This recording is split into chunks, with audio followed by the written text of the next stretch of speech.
दोस्तों, आज से कुछ ही दिनों पहले हमने आपको स्पेस साइंस की हिस्ट्री में कैद किए गए 5 सबसे खौफनाक और हैरत अंगेज सिग्नल्स के बारे में बताया था। और उस वीडियो में 1 महीने के अंदर 2 लाख व्यूज और 18,000 लाइक्स आ गए थे, जिससे हमें ये तो समझ में आ गया था कि स्पेस में मिलने वाले इन सिग्नल्स को लेकर आप सबके अंदर कुछ ज्यादा ही उत्सुकता रहती है। लेकिन उन सभी सिग्नल्स में एक खास बात यह थी कि वह सभी इरेगुलरिटीज से भरे पड़े थे और उनमें कोई भी कॉमन फैक्टर या पैटर्न देखने को नहीं मिल रहा था। इतिहास में पाई गई ज्यादातर डिफरेंशिएटेड चीजों को लेकर हमने भी यही एक्सपेक्ट कर लिया था कि स्पेस टाइम कर्वेचर की वजह से ही शायद यह इरेगुलरिटीज आती होंगी। पर अभी हाल ही में कुछ ऐसे सिग्नल्स का खुलासा किया गया है जिनमें एक बहुत ही हैरान कर देने वाला पैटर्न देखने को मिल रहा है। और सिर्फ इतना ही नहीं, बल्कि उस पैटर्न को लेकर ये अंदाजा भी लगाया जा रहा है कि ऐसा सिग्नल ना तो मानव इतिहास में कभी देखा गया है और शायद आगे आने वाले समय में कभी देखा भी ना जाए। आखिर क्या खासियत है इस सिग्नल की और आगे आने वाले वक्त में यह स्पेस साइंस को किस तरह से इफेक्ट कर सकता है, आज के इस वीडियो में हम इन्हीं सवालों के जवाब जानने वाले हैं। तो हेलो गाइस, मैं कौशिक और चलिए शुरू करते हैं रहस्यों से भरे आज के इस एपिसोड को।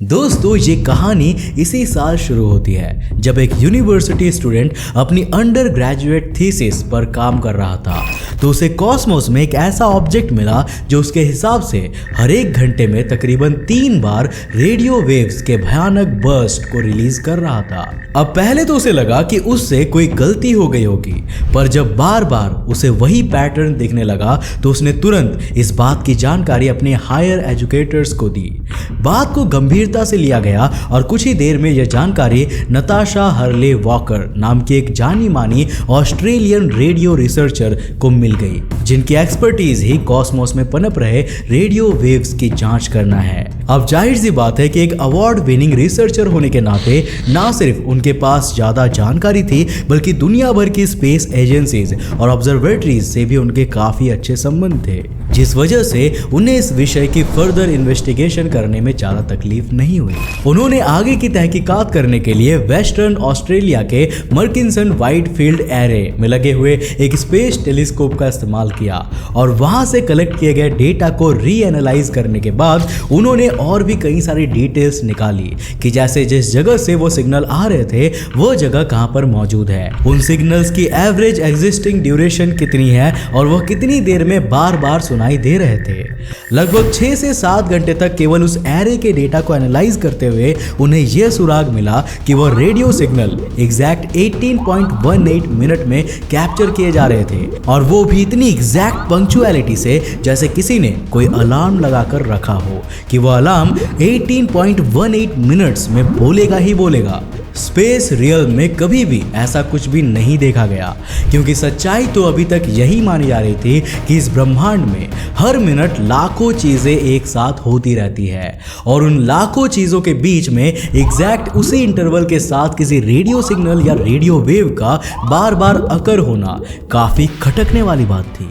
हर्ली वॉकर ने अपने स्टेटमेंट में आगे कहा कि वैसे तो हमारे यूनिवर्स में ऐसी कई सारी चीजें हैं जिनकी वेव अचानक आती है और फिर बंद हो जाती है। उदाहरण के लिए अगर हम एक पल्सर का ही एग्जाम्पल ले ले तो किसी एक न्यूट्रॉन स्टार से निकलने वाली पल्सेस को हमने इतिहास में कई बार रिकरिंग मैनर में रिकॉर्ड होते देखा है, पर यह जो 18.18 मिनट्स का एग्जैक्ट इंटरवल है, यह इस पूरी व्याख्यान में एक ऐसा फैक्टर है जो हर एक चीज को पलट कर रख दे रहा है। क्योंकि भले ही हमने आज तक कितने ही सैंपल क्यों ना देख लिए हों, पर इस तरह की डिटेल ना तो कभी स्पेस में देखी गई है और ना ही कभी किसी ने देखे जाने की कल्पना की थी। अब यह तो खैर वह कुछ संभावनाएं थी जिनके बारे में वॉकर ने उस जगह पर बैठे बैठे अध्ययन किया था, पर ऑस्ट्रेलिया का एक छोटा सा कोना हमारी धरती पर इकलौती ऐसी जगह नहीं है जहां पर स्पेस साइंस की रिसर्च की जाती है, और इसीलिए उस रिसर्च को एक स्टेप आगे ले जाने के लिए उन्हें दुनिया भर की अलग अलग एजेंसीज को भी कॉन्टैक्ट करना पड़ा।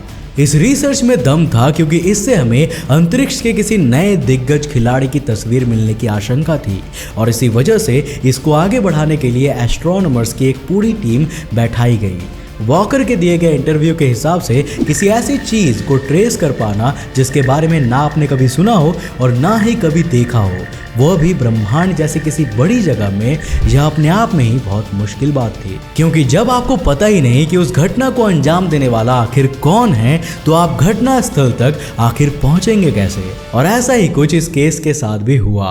जब आपको आगे का कोई रास्ता ना दिखे तो आप जाहिर सी बात है कि अतीत में झांकने की कोशिश करते हैं। और यहाँ पर भी ठीक ऐसा ही हुआ, क्योंकि जब आगे आने वाले समय में मंजिल को लेकर वैज्ञानिक बिल्कुल क्लूलेस थे, तो उन्होंने पिछले 3 साल के डेटा को, यानी कि 2018 से लेकर आज तक के डेटा को फिल्टर किया और ऐसी घटनाओं को छांटना शुरू किया जिनमें कुछ ऐसे ही छोटे छोटे ट्रांसमिटिंग सिग्नल्स देखे गए थे।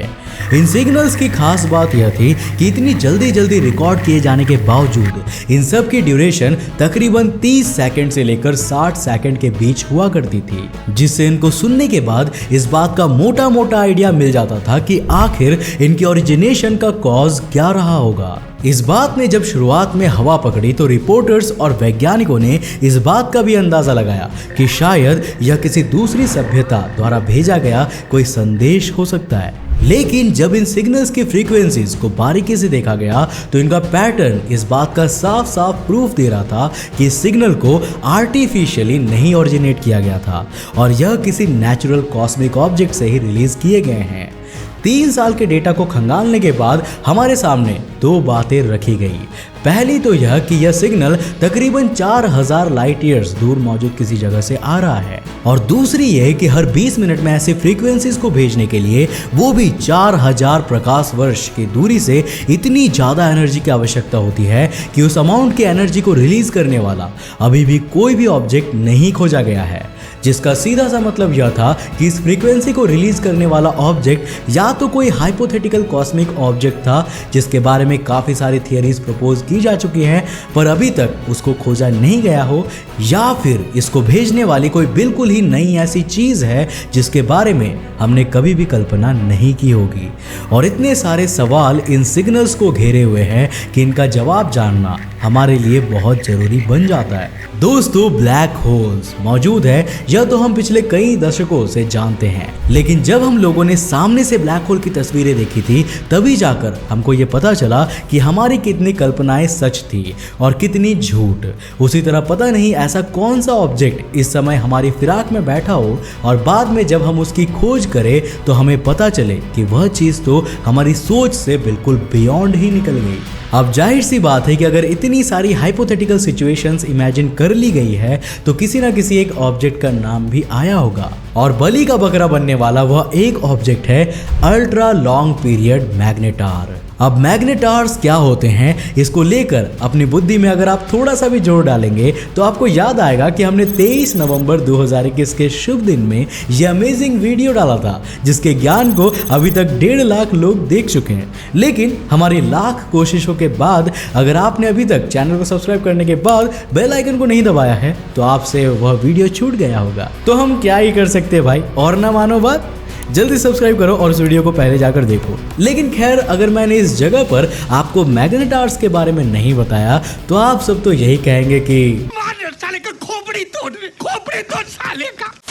इसीलिए चलिए शॉर्ट में मैं बता देता हूं कि मैग्नेटार और कुछ नहीं बल्कि न्यूट्रॉन स्टार्स का एक ऐसा हाइपोथेटिकल वर्जन होता है जिसे आप ब्रह्मांड की सबसे ज्यादा मैग्नेटाइज्ड ऑब्जेक्ट कह सकते हैं। इसकी थियरी को साल 1992 में प्रपोज किया गया था और उसकी मैग्नेटिक फील्ड्स इतनी तेज होती है कि अगर आप इससे 1000 किलोमीटर भी दूर खड़े होंगे तो भी यह आपको अपनी ओर खींच लेगा और आपकी वहीं पर मौत हो जाएगी। अब इस बात की 100% अश्योरिटी नहीं है कि इन सिग्नल्स को उत्पन्न करने वाला वह ऑब्जेक्ट कोई मैग्नेटार ही हो सकता है कि वह कोई ऐसा ऑब्जेक्ट हो जिसके बारे में हमने कभी सुना ही ना हो और ना उसको कभी देखा हो। हालांकि मैग्नेटार की पॉसिबिलिटी जाहिर करने के पीछे का रीजन यह था कि जिस तरह की फ्रीक्वेंसीज और रेडियो वेव्स को रिकॉर्ड किया गया है वह सभी किसी मैग्नेटिक फील्ड की ओर इशारा कर रही है और उनकी रिजेम्बलेंस और दूरी सिर्फ इसी रिजल्ट को टारगेट कर रही है कि हो ना हो यह सिग्नल मैग्नेटार जैसे किसी स्ट्रॉन्ग मैग्नेटिक फील्ड वाले ऑब्जेक्ट से ही निकली हुई है। वैसे इसको लेकर आपके क्या ख्याल है? क्या इन सिग्नल्स के आर्टिफिशियल होने के चांसेस हैं, और अगर नहीं तो इनकी उत्पत्ति के पीछे कौन से कॉस्मिक ऑब्जेक्ट का हाथ होगा? हमें नीचे कमेंट करके जरूर बताइएगा। और दोस्तों, साल 2022 स्टार्ट होते ही इतनी बड़ी खोज का होना वाकई में इस साल को बहुत ही मज़ेदार बना रहा है। तो जल्दी से चैनल को सब्सक्राइब कर लेना, क्योंकि ना जाने आगे इस साल और क्या बड़ी बड़ी डिस्कवरीज होने लगे हमारे स्पेस के फील्ड में। तो चैनल को सब्सक्राइब करो और साथ ही नोटिफिकेशन बेल करो। मुझे उम्मीद है कि आज की इस वीडियो से आपको काफ़ी कुछ नया सीखने को मिला होगा। अगर मिला तो इस वीडियो को लाइक करने के साथ साथ अपने फ्रेंड्स और फैमिली के साथ जरूर शेयर करना। अगर आप नए हो इस चैनल पर और ऐसे इंटरेस्टिंग वीडियोस को देखना चाहते हो तो इस चैनल को सब्सक्राइब करने के साथ साथ नोटिफिकेशन बेल ऑन कर देना, ताकि आप देख सको हमारे वीडियो सबसे पहले। तब तक के लिए बाय, जय हिंद।